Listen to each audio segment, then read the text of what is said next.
As America's front door to the world, New York City and ports like the one here at Staten Island represent the front lines of America's global trade. That includes food from our farmers, the energy in our homes, the medical equipment in our hospitals, and everything in between. There isn't a single worker, family, or business in our country that isn't impacted by trade. The domestic marine cargo handling industry is dependent on this country's trade with other nations. We understand that this is a complex issue, with certain nations acting in a belligerent manner towards the United States. The Chinese government is using forced labor, and their labor is being used to make products for domestic and international markets. Modern-day state-imposed slave labor in China is America's #1 source of imports.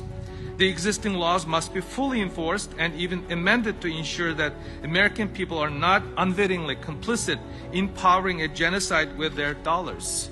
We've had plants that have closed down due to Chinese competition, which resulted in us actually closing our plant in Savannah, Georgia, and we had 2 facilities there. We don't have a problem competing. It's competing on fair playing ground. Russia and China are internally restricting exports, keeping supplies tight worldwide and hence prices historically high. Hemdale Farms is up to the challenge of competing in global markets. However, we must have a level playing field with open markets and cost structure where we can be competitive with both our income and expenses. Going forward, if we're to make any more of those type agreements, even something TPP-like, if you model it off the USMCA, probably will work. Enforcement's the key. We've always had well-written, trade agreements, but never a good mechanism for enforcing them.